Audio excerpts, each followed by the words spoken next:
Ossington, the hacker podcast, the dark web today podcast people, and like Mr. Hill and all that, they want you to wake up and like go on Twitter.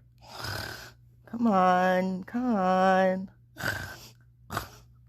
Oh. Hackers are inevitable. Security is a delusion. An attack is a surprise. The attacker likes it and the victim doesn't.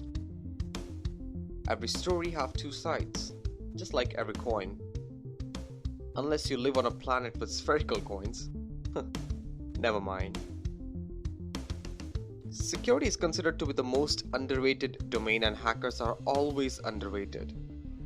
So I'm here to discuss great things we hackers do. And this is Hacker Bites.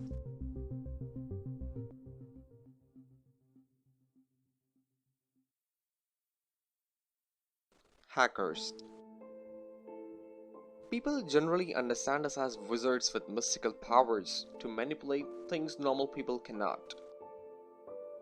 We are sometimes also considered as revolutionists on keyboard, and with every single click, they suppose us to change the digital reality.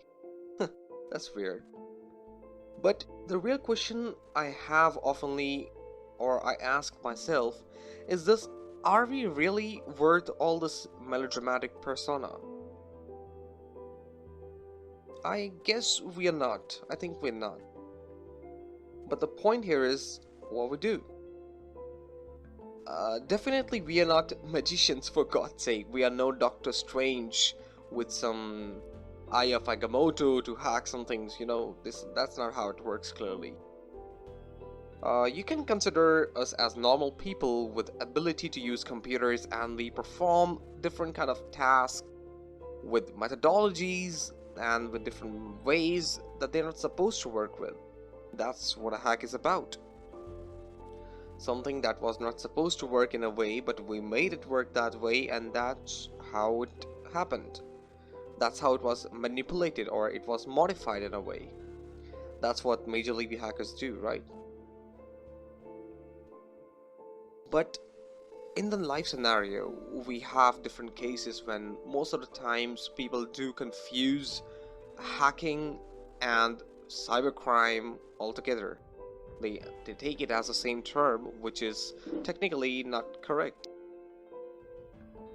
Take it this way. If you talk about secret agents, right, and then you talk about terrorists, they both are not the same, right? Same way, when we talk about ethical hackers, ethical hackers, first of all, is a very, very wrong term in itself.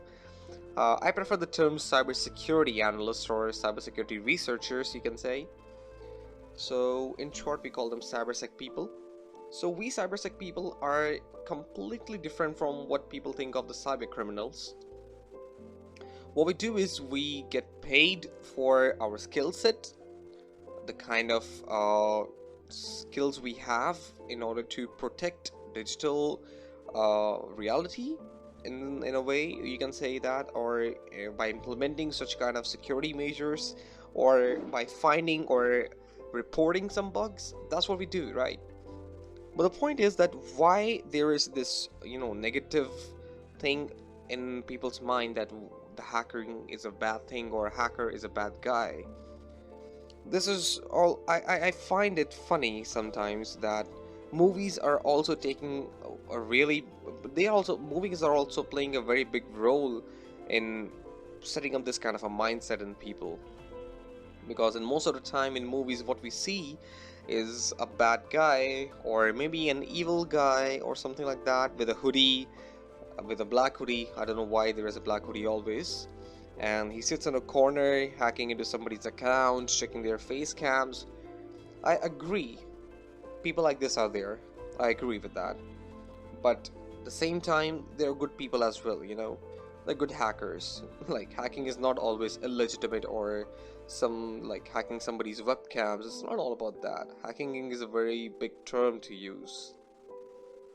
And I personally feel ethical hacker is a very broadly exploited term these days, because new people joining into cybersecurity community are really being derailed or confused with what exactly they are dealing with.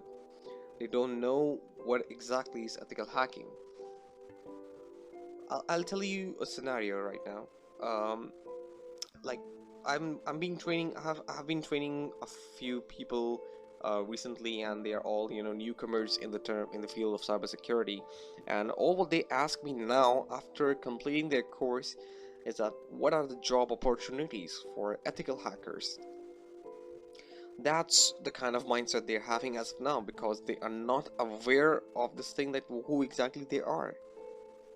That's a real problem, because they don't know themselves what to search for, what to look for, basically, when they talk about cybersecurity in general. Like, they want jobs, they want to work for companies, they want to do the real stuff, but they don't know how to look for it. That's funny, because when you are into something, you should be knowing about the complete domain. People oftenly ask me, like, there are a lot of newcomers. I mean, there's nothing wrong with the newcomers, but they are not,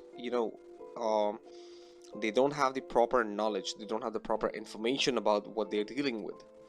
They right away ask me, like, I'm a newcomer and how should I start with bug bounty? That's quite funny, and I'm pretty sure some people who are into this domain for a long time must be getting these kind of messages and spam. I would rather say they must be flooded in their inboxes, as I'd like to say that. Personally, I am, and it's not like it messed me up or it just like makes me angry. It's just that I am done with these kind of questions, because this is the time we should shed up some light on the domain. I mean, starting up with the bug bounties, I would not prefer, would be a great idea when you are starting up in cybersecurity, because cybersecurity is not all about finding bugs in websites, and it's not that easy either. If you know about the domain in a broader spectrum, uh, there are, as I like to explain, there are basically four major pillars cybersecurity is based on. First of First of all, we talk about system architecture and design. Second comes the networking methodologies. Third, I put up programming, like basic coding and stuff. And fourth, I would rather say the social engineering. Fourth topic here, social engineering is the most neglected thing ever taught in cybersecurity. So yeah, these are basically the four pillars I understand that makes the complete dome of cybersecurity, I would like to say. So the point is, when we talk about whenever I talk to newcomers, like, I don't get much chance, but whenever I get a chance to have a one-on-one conversation or maybe a group conversation, I like to explain this to them, that whatever they're doing is very directionless and not planned at all, and unplanned activities often lead to demotivation or no results at all, which of course leads to demotivation again, and hence they have a bad they often get bad feeling about this whole thing happening with them. So it's better to plan things first. You should be understanding what exactly you're dealing with, so you should be focusing on these four things initially. You should learn, like, how basically a system works. you know you have to understand the mechanics of the kernel, of the BIOS, like how exactly your system is actually working. If you know the in and out, then you know where to exploit, basically, right? You should know how the communication takes place. There are multiple ways of communication, there are multiple protocols for that, how networking works, basically, right? You should be able to understand that. Like, if you're connecting to a wireless connection, or you use your subway metro pass, like how RFID works, how your Bluetooth connectivity works, like, you should be able to understand these things if you want to hack them, right? Another thing, we talk about programming. Like, I've seen thousands of posts showing up that you don't need to be a programmer if you want to be a hacker, which is, I personally think, is completely bullshit. Because what I personally understand, it's very, like, commonly used term with the people who are into cybersec, that if you know how to make it, you know how to break it. Right. So yeah, that's a thing. If you know how a thing is made, like, if I am given a chair and if I am asked that, okay, go ahead and break the chair, if I don't know how it is made, I won't be able to find a weak spot, and I'll keep putting my efforts on different spots, and it will take longer time, obviously longer time and efforts. But if I have made the chair myself, if I know the in and out and all the joints and everything else about the chair, I will know the vulnerabilities and I will hit on the same spot where I know it will break. So this way, basically, I reverse engineered the whole process, and then I found out that this is the way. The second way is a better way, basically, to exploit something, to perform a hack, I would have to say. uh, so yeah, what I was saying is that you should know programming, you should know how things are made up of, what things are basically made up of. Like, if you are hacking into software or maybe reverse engineering one, you need to understand the basic assembly codes, the registers and everything else. If you are talking about buffer overflows, you need to know C++, C sharp, um, C language basically. And if you talk about Python programming, you should know how to develop tools on the spot, on the go.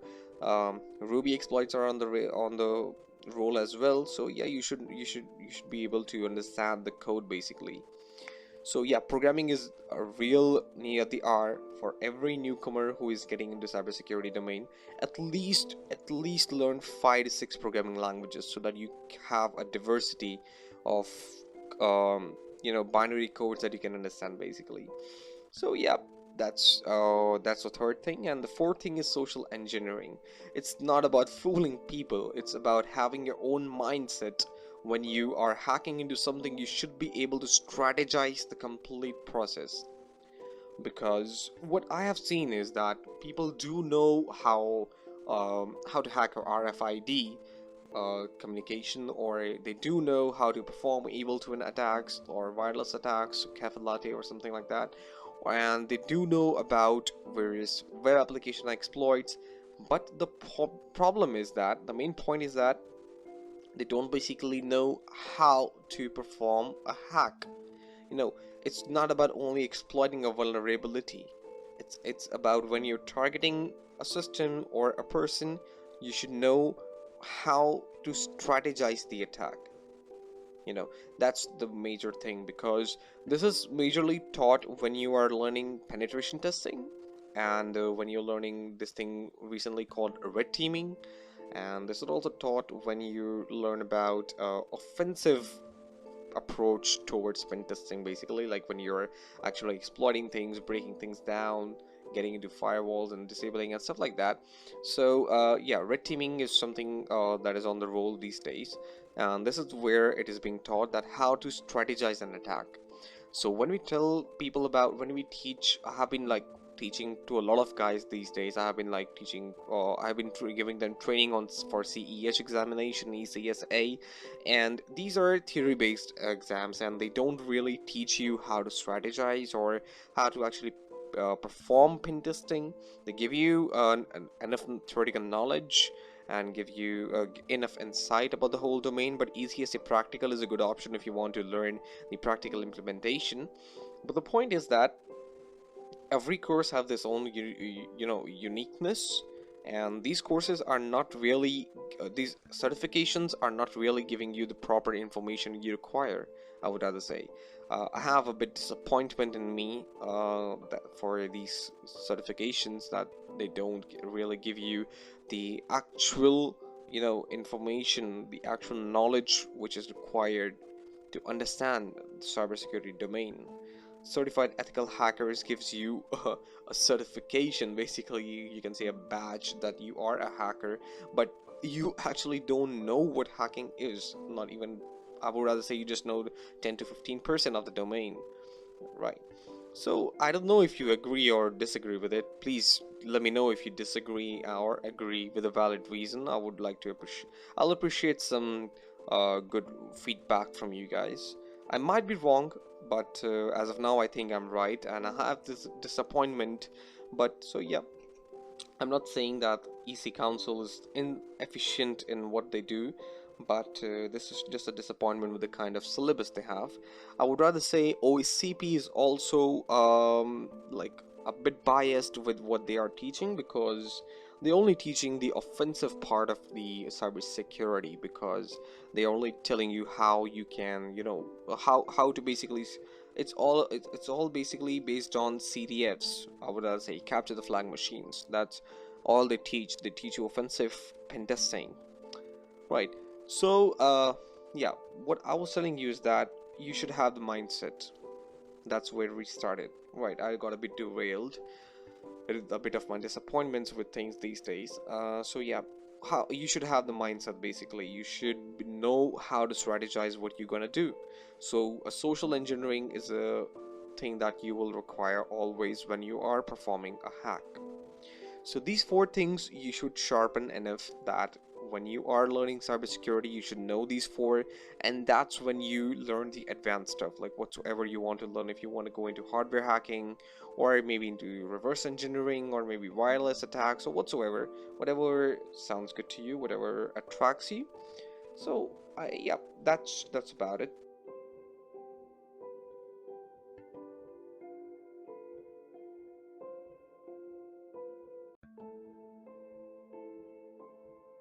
So, the reason for today's podcast is to make you people aware of the cybersecurity domain, to make you understand what you're dealing with, what you're getting into, and to share some of my own opinion, my um, personal experiences, and to answer some of your queries, FAQs, and everything. And I really hope I was able to do that. I know like the content is a bit short for this one, but there's a real good content lined up for some next podcast we are working on, and you can expect some real good case studies and scenarios from the domain and some people from the cybersecurity industry as well. So, yep, we'll be having some good content. And this is all for today. I'm your host, Akash Sharma, aka Terabyte, and this is Hacker Bytes. Don't forget to follow SecArmy for more content. Signing off.